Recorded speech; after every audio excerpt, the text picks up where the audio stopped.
जी, good morning student, good morning. आज हम लोग स्टार्ट करने वाले हैं क्लास 10th के मैथ का नया लेक्चर। आज हम लोग स्टार्ट करने वाले हैं क्लास 10th के मैथ का नया लेक्चर, जिसका नाम है सर्किल। ये बहुत ही इंटरेस्टेड और इम्पोर्टेंट टॉपिक है, सिर्फ आपके 10th के लिए नहीं। आप अपने लाइफ में जो कोई भी कंपटीशन देने वाले हैं, जो कोई भी कंपटीशन, वो रेलवे हो, एसएससी हो, पैरामेडिकल हो, या कोई भी आप आईटीआई देते हैं, पॉलिटेक्निक देते हैं, ये एक ऐसा चैप्टर है जहाँ से कि सवाल इतना सुंदर से बना के आपके सामने पेश करेगा कि शायद आपको मतलब गजब का फील होगा। ये बहुत इंपॉर्टेंट टॉपिक है और हम आपको ये कहना चाहते हैं कि ये जो ब्रीथ चैप्टर है, इसमें दो चैप्टर को हम लोग एक साथ डिस्कस करेंगे। एक होगा ब्रीथ और दूसरा होगा ब्रीथ संबंधी क्षेत्रफल। ब्रीथ संबंधी क्षेत्रफल, इसमें ये दो चैप्टर हैं। एक चैप्टर का नाम है ब्रीथ और दूसरे का नाम है ब्रीथ संबंधी क्षेत्रफल। एक चैप्टर का नाम है ब्रीथ और दूसरे का नाम है ब्रीथ संबंधी क्षेत्रफल। ब्रीथ संबंधी क्षेत्रफल, ये दो अलग अलग चैप्टर्स हैं। इस दोनों चैप्टर के बीच में एक चैप्टर है जिसका नाम है रचना। रचना वैसे चैप्टर्स है जिसमें हम लोग बहुत सारे मशीन का यूज करेंगे। तो इस चैप्टर को बीच में से काट के हटा के हम लोग साथ में डिस्कस करेंगे ब्रीथ और दूसरा ब्रीथ संबंधी क्षेत्रफल, एरिया और एरिया रिलेटेड टू सर्किल। पहला होगा सर्किल, दूसरा एरिया रिलेटेड टू सर्किल। हम लोग इस दो चैप्टर को डिस्कस करेंगे एक साथ। आइए, तो सबसे पहले आज हम लोग जो डिस्कस करने वाले हैं उस चैप्टर का नाम है ब्रीथ। ब्रीथ को पढ़ने के लिए आप कुछ पॉइंट्स को समझिए।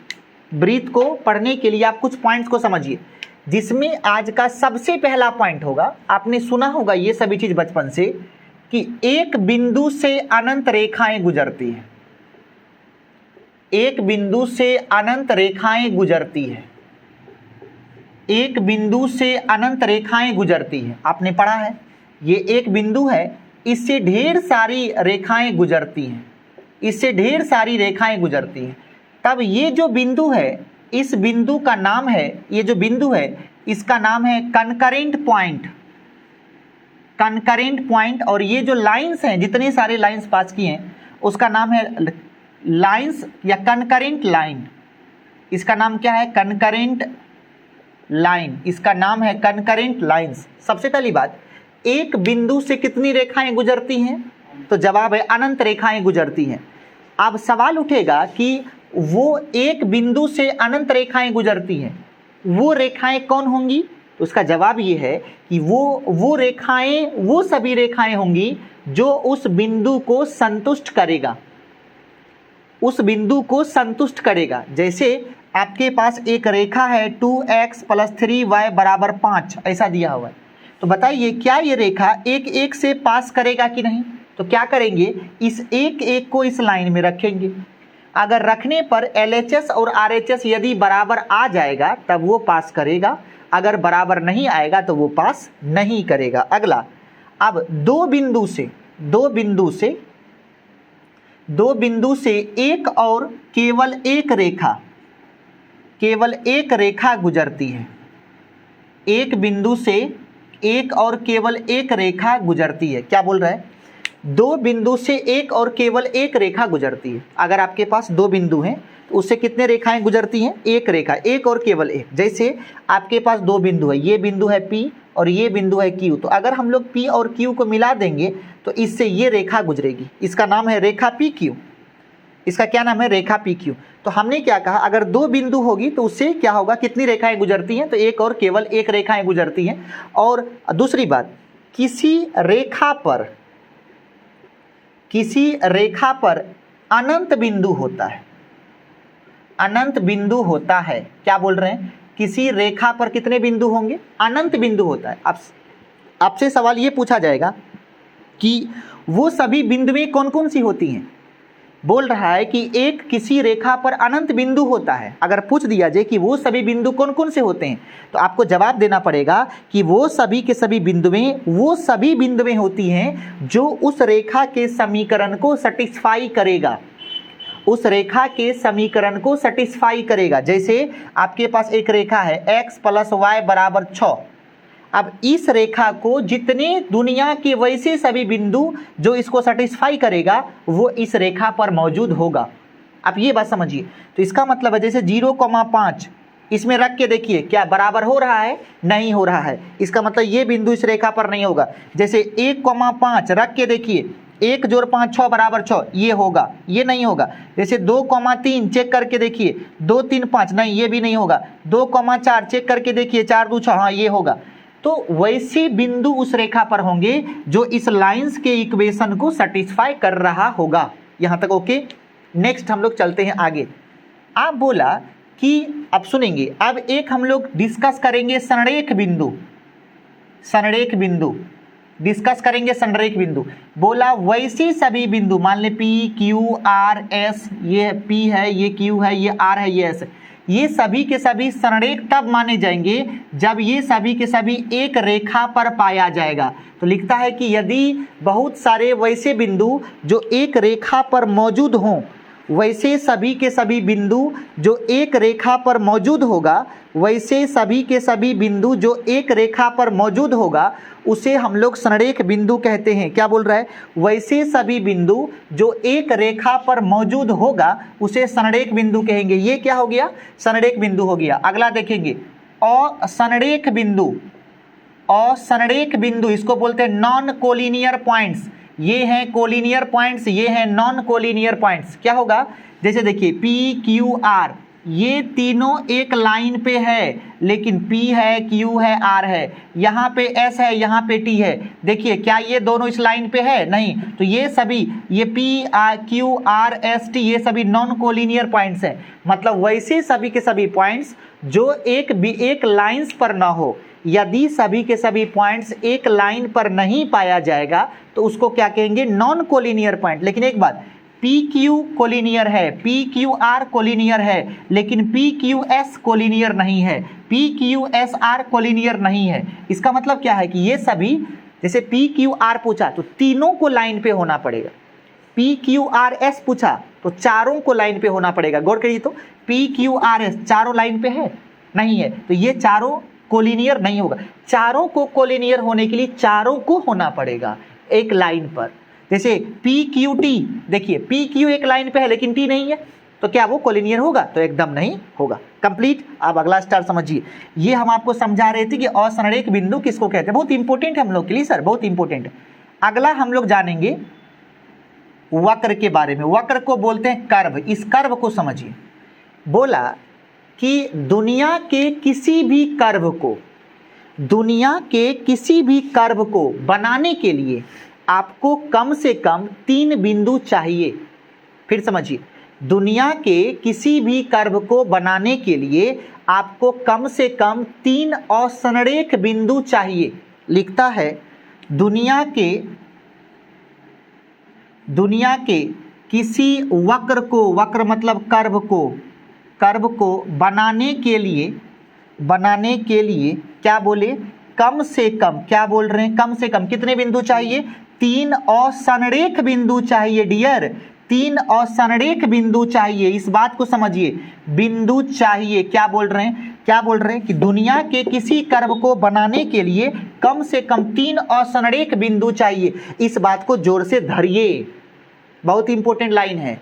अगर 20 पॉइंट क्यों ना हो जाए, संरेख हो गया तो कर्व कभी नहीं बनेगा। अगर 1 2 3, अब ये 3 देखिए कर्व बन गया। जब तक नॉन कोलिनियर पॉइंट नहीं होगा तब तक कर्व नहीं बनेगा। तो क्या बोल रहे हैं? कर्व के दुनिया के किसी कर्व को बनाने के लिए कम से कम 3 असंरेख, ये अ है, असंरेख बिंदु चाहिए। दुनिया के किसी कर्व को बनाने के लिए कम से कम क्या चाहिए? 3 असंरेख बिंदु चाहिए। अब आज का जो हिट लाइन है वो ये है कि वृत्त, आप समझिए, वृत्त पकड़िए। अब वृत्त स्टार्ट हो रहा है। वृत्त एक प्रकार का सुंदर वक्र है। चल धर ले इस लाइन को। वृत्त क्या है? एक प्रकार का बहुत सुंदर प्यारा सा दिखने वाला, मुंह खोलते हैं। वृत्त जो है वो एक प्रकार का प्यारा सा दिखने वाला वक्र है। वृत्त क्या है? सुंदर सा दिखने वाला। कैसा दिखेगा? सुंदर दिखेगा। सुंदर सा दिखने वाला एक प्रकार का वक्र है। चल बता, तो वृत्त को बनाने के लिए कम से कम कितने बिंदु चाहिए? बता, मर्द है तो बता। वृत्त को बनाने के लिए कम से कम, हाँ हल्ला कर दे, मर्द नहीं है। वृत्त को बनाने के लिए कम से कम कितना बिंदु चाहिए? आपने क्या पढ़ा? आपने पढ़ा वृत्त क्या है? एक प्रकार का प्यारा सा वक्र है। वक्र को बनाने के लिए कितना बिंदु चाहिए? 3 और संरेख। तो वृत्त भी तो वक्र है, तो क्या गो पॉइंट चाहिए? 3 गो। तो आप एक लाइन लिखेंगे नीचे, ग्रीन पेन से एक लाइन ग्रीन पेन से लिखेंगे। इसीलिए वृत्त को, चल लिख सब लोग, वृत्त को बनाने के लिए कम से कम कितने? 3 और संरेख बिंदु की आवश्यकता होती है। क्या बोले? वृत्त को बनाने के लिए कम से कम, इसीलिए वृत्त को बनाने के लिए कम से कम कितने? कम से कम 3 और संरेख बिंदु की आवश्यकता होती है। यहाँ तक ओके है। तो चलिए आगे जल्दी से आप लोग नोट करेंगे, हम इसको मिटारेंगे, आप जल्दी से नोट करिए। ये शुरू हो चुका है वृत्त, तो इसका मतलब है कि वृत्त को बनाने के लिए कम से कम कितने बिंदु चाहिए? 3 बिंदु चाहिए। और वो तीनों कैसा होना चाहिए? तो वो तीनों असंरेख होना चाहिए। अगर संरेख होगा तो क्या होगा? वृत्त नहीं बनेगा, तब क्या बन जाएगा? तो वो लाइन बन जाएगा। इसीलिए किसी भी वृत्त को बनाने के लिए कम से कम 3 असंरेख बिंदु होना चाहिए। और रियल में वृत्त है क्या? एक प्यारा सा, एक सुंदर सा, क्या है? सुंदर सा वक्र है। कंप्लीट। अब चलिए फिर से हेडिंग दीजिए वृत्त। आप बोला कि वृत्त का निर्माण कैसे होता है? सुनिए, अब आप नया प्रोसेस बोला, वृत्त का निर्माण कैसे होगा? बोला सुन, एक काम कर, एक कील गाड़ दो। यहां कील गाड़ दिए, ये निश्चित बिंदु है, मतलब ये फिक्स है, फिक्स कर दिए।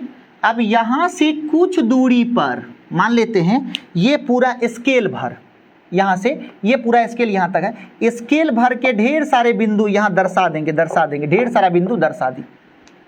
इस निश्चित बिंदु से समान दूरी पर के, निश्चित बिंदु से, यही है निश्चित बिंदु डियर, ये है निश्चित बिंदु, निश्चित बिंदु से समान दूरी पर के, निश्चित बिंदु से समान दूरी पर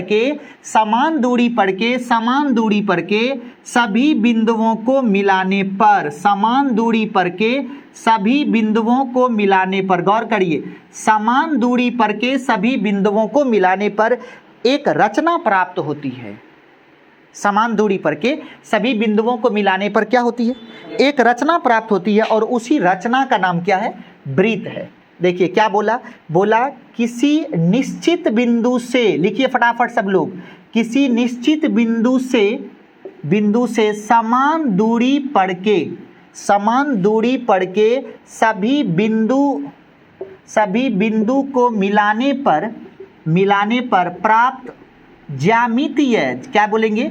ज्यामितीय को कैसी आकृति है? ज्यामितीय आकृति को ही क्या कहते हैं? वृत्त। मेरे हैंडराइटिंग पे नहीं जाएंगे, बहुत सुंदर लगता होगा। किसी निश्चित बिंदु से समान दूरी पर के सभी बिंदु को मिलाने पर प्राप्त ज्यामितीय आकृति को ही क्या कहते हैं? वृत्त कहते हैं। बात क्लियर हुआ? बताइए, वृत्त को बनाने के लिए कम से कम 4 पॉइंट चाहिए कि नहीं? क्या गो चाहिए? 4 पॉइंट चाहिए कि नहीं? नहीं चाहिए। क्या गो चाहिए? 3 पॉइंट चाहिए, सिर्फ और सिर्फ। अच्छा आप सुनिए, ये जो निश्चित बिंदु है ना डियर, ये जो निश्चित बिंदु है, इसी निश्चित बिंदु का एक नाम है, बोलता है कि निश्चित बिंदु को ही केंद्र कहते हैं। केंद्र कहते हैं, निश्चित बिंदु को ही केंद्र कहते हैं। इसे सी से सूचित किया जाता है, इसे सी से सूचित किया जाता है। क्या बोल रहा है? इसको किससे लिखते हैं? सी से। सी मतलब सेंटर, केंद्र को हिंदी में क्या कहते हैं?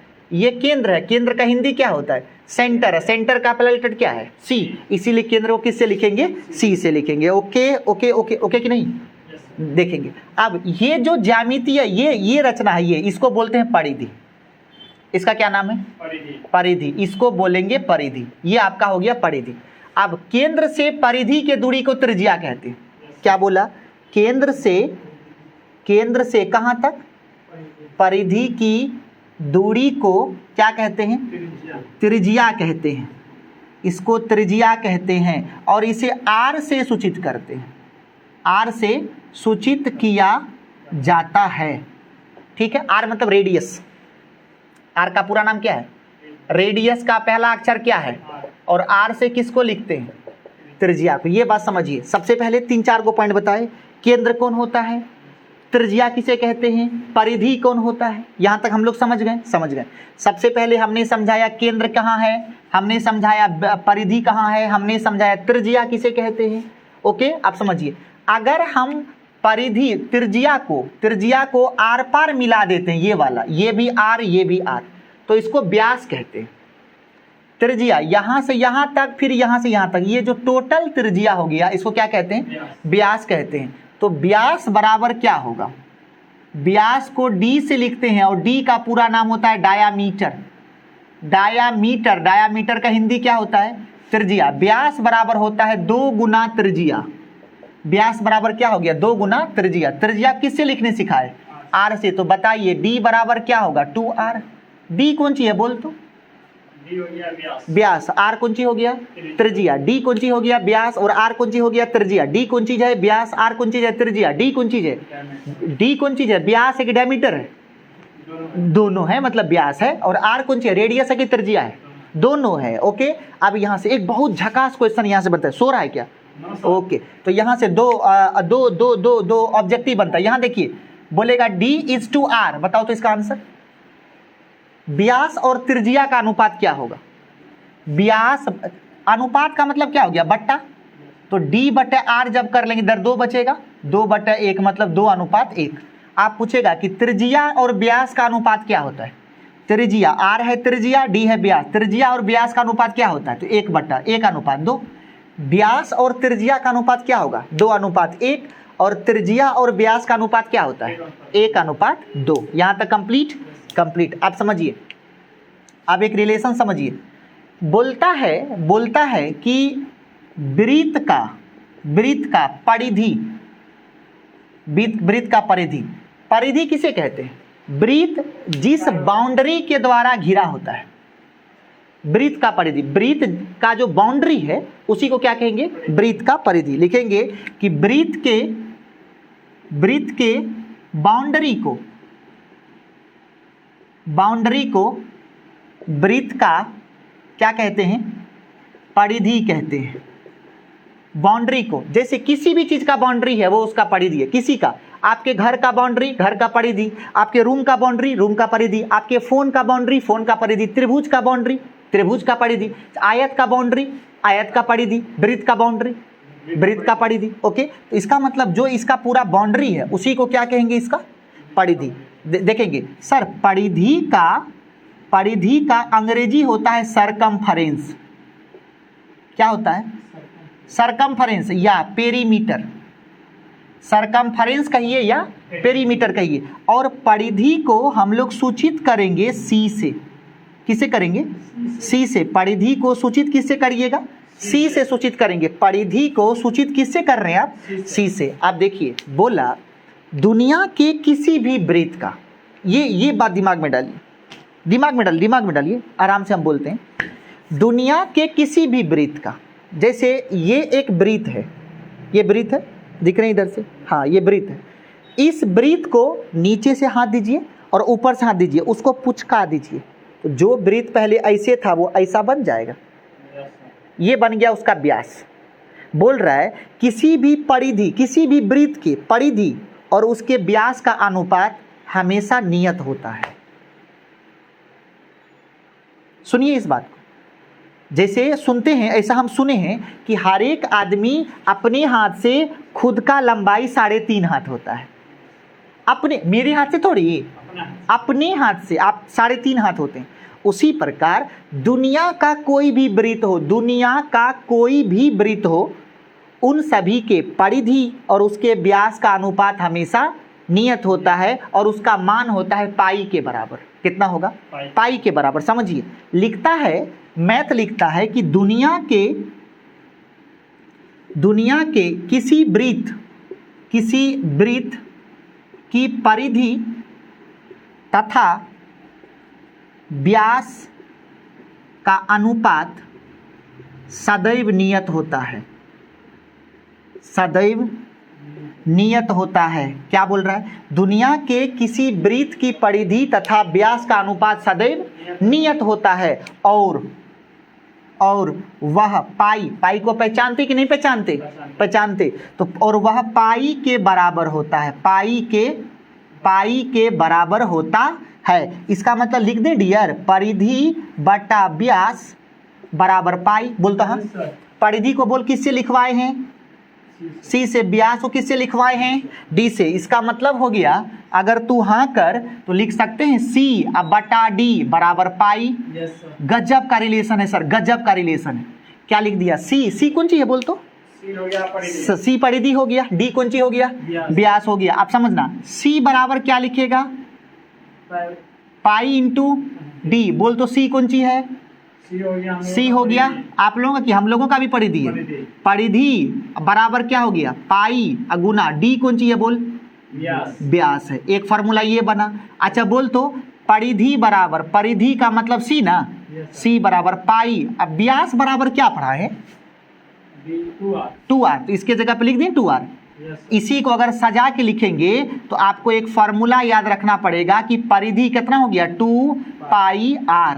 वृत्त का परिधि का फॉर्मूला क्या होता है?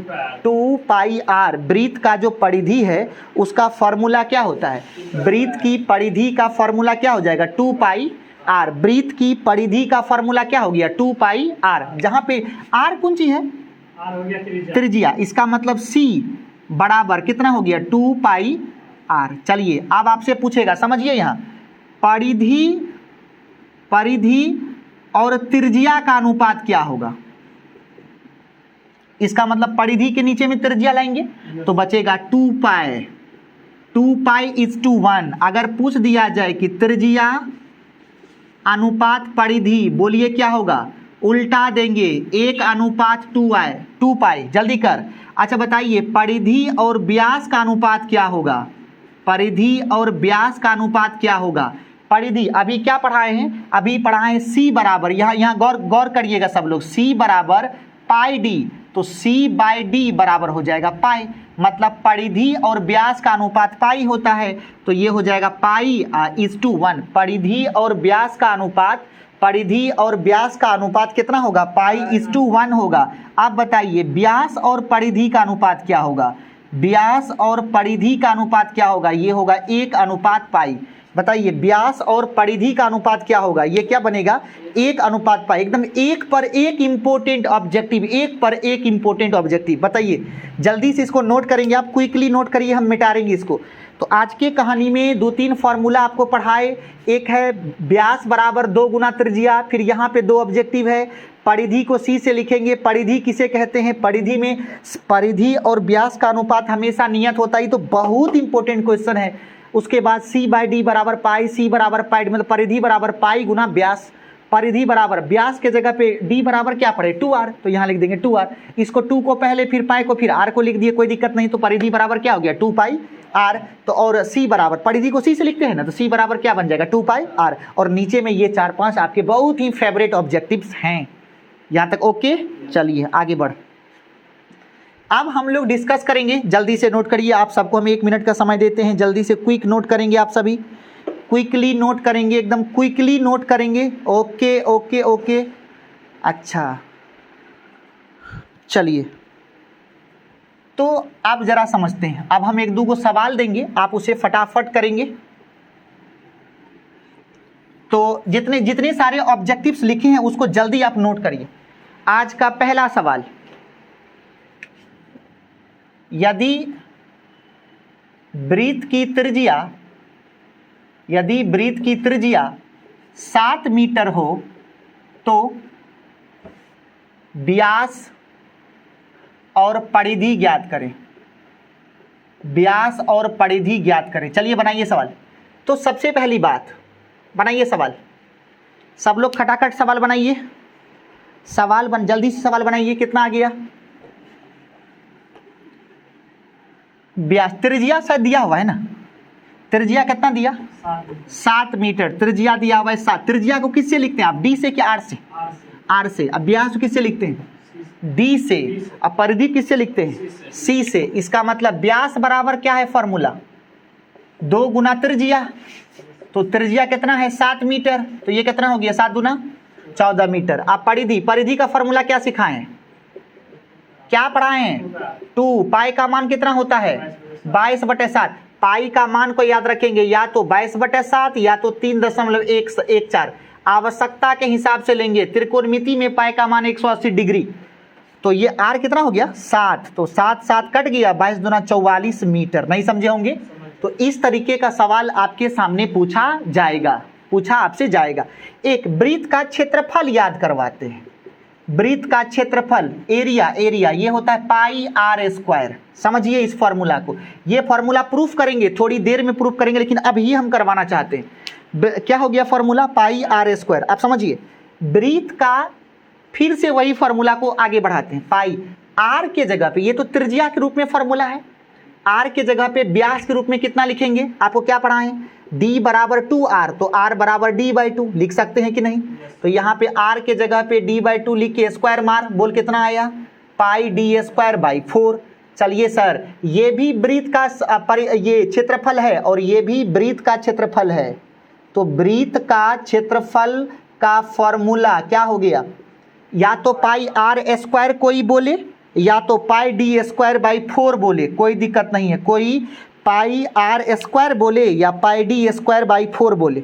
वृत्त का जो क्षेत्रफल है वो कोई पाई आर स्क्वायर बोले या पाई d²/4 बोले, कोई अंतर नहीं है। ये दोनों के दोनों फॉर्मूला एकदम से डिट्टो हैं, एकदम से सेम है, आपको थोड़ा भी परेशानी नहीं लेना है। चलिए बनाते हम लोग सवाल।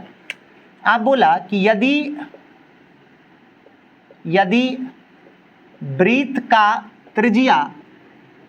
त्रिज्या 2 मीटर हो तो 1 नंबर में व्यास, 2 नंबर में परिधि, 3 नंबर में क्षेत्रफल ज्ञात करें, क्षेत्रफल ज्ञात करें। चलिए बनाइए सवाल जल्दी से, बताइए। 1 नंबर में व्यास बराबर क्या होता है फॉर्मूला 2 गुना r, 2 पाई r होता है, व्यास बराबर 2 गुना r, r कितना है 2, तो 2 दूना 4 मीटर। दूसरा क्या है परिधि, परिधि किससे लिखते हैं c से, बताइए फॉर्मूला क्या होता है 2 पाई r, 2 पाई के जगह पे 22/7, r के जगह पे कितना 2, 22 दूना 44 दूना 88, 88/7 मीटर स्क्वायर। क्षेत्र ये परिधि है, परिधि भी मीटर में होता है। एरिया, एरिया का फॉर्मूला क्या पढ़ाए हैं पाई आर स्क्वायर, पाई के जगह पे 22/7, r के जगह पे 2 दूना 4 होगा ना, तो 22 चौके 88, 88/7 मीटर स्क्वायर, कोई दिक्कत नहीं है। 2 पाई आर या पाई आर स्क्वायर, कोई अंतर नहीं है, तो d बराबर 2r, c बराबर 2 पाई आर, a बराबर पाई आर स्क्वायर, कोई दिक्कत नहीं है, कोई दिक्कत नहीं, एकदम कोई दिक्कत नहीं है। समझिए, तो हम लोग यहाँ ये समझना चाह रहे थे कि इस प्रकार का अगर सवाल दे देगा तो आप उसको कैसे सॉल्व करोगे। यहाँ तक हम लोग कर लिए, चलते हैं आगे। अब आप देखेंगे अगला हेडिंग है वृत्त का समीकरण, वृत्त का समीकरण। अगला हेडिंग दीजिए इक्वेशन ऑफ सर्किल, अगला हेडिंग है इक्वेशन ऑफ सर्किल। अगला हेडिंग दीजिएगा वृत्त का समीकरण, ये है equation of circle, equation of circle. चलिए इक्वेशन ऑफ सर्किल, ये मान लेते हैं x1 y1 है, ये सेंटर हो गया, और ये क्या हो गया, ये है परिधि, परिधि हो गया। अब गौर करिएगा, ये परिधि को आप कितना कहते हैं r, और यहाँ पे कोई बिंदु हो गया xy।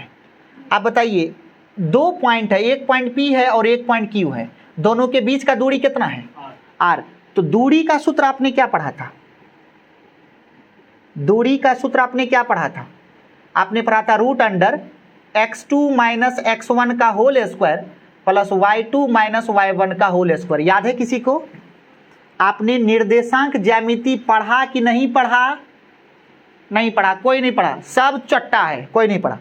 सही है। आप बताइए दूरी P और Q के बीच का ना ये दूरी है, P और Q के बीच का दूरी कितना है डियर, R है। तो R बराबर हो गया x2, x2 के जगह पे x, x - x1 का होल स्क्वायर, y2 के जगह पे y, y1 का होल स्क्वायर का रूट, दोनों तरफ स्क्वायर मार दीजिए, क्या हो जाएगा, इसको पहले लिखते हैं x - x1 का होल स्क्वायर, y - y1 का होल स्क्वायर बराबर स्क्वायर कर देंगे तो ये क्या बन जाएगा आर स्क्वायर। आप समझ, इस पे सवाल करेंगे, इस पे सवाल करेंगे, अभी हम लोग इस पे सवाल करेंगे। बोला कि एक वृत्त है जिसका समीकरण क्या होता है x माइनस x1। यहाँ पे x1 y1 क्या है, वृत्त का केंद्र है। देखिए ना x1 y1 क्या है, वृत्त का केंद्र। और xy क्या, xy हमेशा रहेगा। xy कोई रैंडम पॉइंट है, कोई रैंडम पॉइंट, आपका कुछ नहीं बिगाड़ा, आप इसका कुछ नहीं बिगाड़ेंगे। ओके चलिए एक सवाल लिखिए। लिखता है कि यदि किसी वृत्त का केंद्र 0 0 हो तथा त्रिज्या 2 मीटर हो तो वृत्त का समीकरण ज्ञात करें। वृत्त का समीकरण ज्ञात करें। समझिए क्या करेंगे, यहां पे देखिएगा ऑरिजिन सेंटर क्या हो गया x1 y1, x1 के जगह पे 0, y1 के जगह पे 0, तो हो जाएगा x माइनस क्या है इक्वेशन, x माइनस x1 का whole square y minus y1 का होल स्क्वायर बराबर r स्क्वायर। r त्रिज्या है, x1 y1 केंद्र है, केंद्र कितना दिया 0 का होल स्क्वायर, समझ रहे हैं, बराबर r कितना दिया है 2 का स्क्वायर। तो ये हो जाएगा x माइनस 0 गया तो x स्क्वायर, y माइनस 0 गया y स्क्वायर, 2 दूना 4। ये हो गया समीकरण। समझे कि नहीं समझे, समझ गए। अगला सवाल बोलता है यदि केंद्र, बहुत छोटा सवाल, यदि केंद्र 0,1 हो तथा r बराबर 1 मीटर हो तो समीकरण ज्ञात करें। बोलिए क्या करेंगे, बोलिए क्या करेंगे, कुछ नहीं करेंगे। एक समीकरण क्या है x माइनस x1 का whole square, y minus y1 का होल स्क्वायर बराबर r स्क्वायर। बताइए x1 कितना है 0 का होल स्क्वायर, y1 कितना है 1 का होल स्क्वायर, r कितना है 1 का स्क्वायर। तो ये हो गया x स्क्वायर, y माइनस 1 का रहने दीजिए इसी फॉर्म में, कौन क्या बिगाड़ सकता है, बराबर 1। आंसर बोल, नहीं समझा होगा, मन करेगा तो खोल देगा इसको बच्चा लोग, नहीं करेगा मन, नहीं खोल देगा तो फिर तो ये कौन चीज है, ये है वृत्त का समीकरण। ओके आप समझिए समझिए समझिए समझिए। अब मान लेते हैं अगला स्टार दीजिए, लिखिए वृत्त के कारण किसी बिंदु की स्थिति, इस बात को समझिए, वृत्त के कारण किसी बिंदु की स्थिति। मान लीजिए कि ये कोई भी वृत्त है, ओके, इसका समीकरण है x square plus y square बराबर 1, समीकरण दिया हुआ है। अब आपसे पूछा बताइए ये पॉइंट x1 y1, ये पॉइंट x1 y1, ये पॉइंट x1 y1, क्या अंतर है। एक पॉइंट वो है जो वृत्त के अंदर में है, एक पॉइंट वो है जो वृत्त के परिधि पर है, और एक पॉइंट वो है जो वृत्त के बाहर में है। ओके आप समझिए, इसको समझिए। कह रहा है कि आपको क्या करना है, जो पॉइंट दिया हुआ है, जैसे मान लेते हैं कि आपके पास एक पॉइंट है, एक पॉइंट है 0,0, एक पॉइंट है 0,0, आपके पास एक पॉइंट आया, आज उस पॉइंट का नाम है 0,0, आपके पास एक पॉइंट है, उस पॉइंट का नाम है 0,0।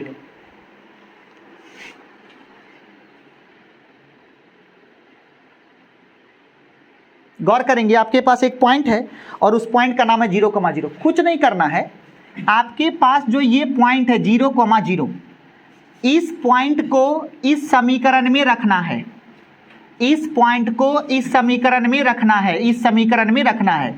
जैसे कि x के जगह पे 0 और y के जगह पे 0 रख देंगे। अगर वो 1 से छोटा आ गया तो पॉइंट अंदर में होगा, 1 के बराबर आ गया तो वो परिधि पर होगा, 1 से बड़ा आ गया तो वो पॉइंट वृत्त के बाहर में होगा। 0,0 रख के देखिए, 0 प्लस 0 0 हो गया, 0 क्या है 1 से छोटा है, ये पॉइंट अंदर में होगा, ये पॉइंट अंदर में होगा। जैसे कि मान लीजिए 0,1, चेक करिए, 0 प्लस 1 बराबर 1 हो गया। अगर LHS RHS बराबर हो जाए तो वो बिंदु परिधि पर होगा। अगर वैसे जैसे कि 1,2 रख करके देखिए, 1 का स्क्वायर 1, 2 दूना 4, 4 1 5, बड़ा हो गया, ये छोटा हो गया, तो वो पॉइंट वृत्त के बाहर में होगा। मतलब कुछ नहीं करना है, उस पॉइंट को वृत्त में रखना है, कुछ नहीं करना है, उस पॉइंट को वृत्त में रखना है, कुछ नहीं करना है, उस पॉइंट को वृत्त में रखना है। अगर रखने पर LHS जो है अगर वो RHS से छोटा हो गया, तब पॉइंट जो होगा, पॉइंट कहाँ पे होगा, अंदर में होगा। पॉइंट कहाँ पे होगा, अंदर में होगा। दूसरा, फिर पॉइंट को रखना है, यदि LHS बराबर RHS हो गया तब पॉइंट जो होगा, पॉइंट वो परिधि पर परिधि पर होगा। पॉइंट कहाँ होगा? परिधि पर होगा। तीसरे नंबर में यदि RHS ग्रेटर देन हो गया, LHS RHS से ग्रेटर देन हो गया, तब पॉइंट जो होगा, पॉइंट ब्रीथ के बाहर में होगा। क्या होगा? ब्रीथ के बाहर में होगा। क्विकली उसको नोट करिए, ब्रीथ के बाहर में होगा। क्विकली नोट करेंगे, तब तक हम इधर मिटाते देखेंगे। अब हम लोग को जानना है कि जैसे आपके पास कोई ब्रीथ है, मान लेते हैं आपके पास कोई ब्रीथ है, और उस ब्रीथ में का जो परिधि है, उस परिधि को आपने खोल दिया, काट दिया। समझिए हम क्या कहना चाह रहे हैं। कुछ नोट के बारे में जानिए। नोट ये कह रहा है कि मान लेते हैं हमारे पास एक ब्रीथ है, ये ब्रीथ है, इस ब्रीथ को यहां से ओपन करके ऐसे ओपन कर दीजिए, एक लाइन बन जाएगा। अभी पढ़ाए थे, लाइन पर कितने पॉइंट होंगे? अनंत पॉइंट होंगे। आप समझिए, फिर नोट को समझिए। पहला पॉइंट आज का, ब्रीथ के परिधि पर कितने बिंदु? अनंत बिंदु होता है। आज का ये सबसे इंपॉर्टेंट पॉइंट, ब्रीथ के परिधि पर कितने बिंदु होंगे? अनंत बिंदु होता है। एक बात ये हुआ। दूसरा बात, एक बिंदु पर, एक बिंदु से अनंत रेखाएं गुजरती है। जैसे ये कोई ब्रीथ है, यहाँ पे एक बिंदु है, इससे कितना रेखा जाएगा? अनंत रेखा जाएगा। उसमें से एक रेखा जो होगा वो स्पर्श रेखा होगा, बाकी सभी प्रतिच्छेदी रेखाएं होंगी।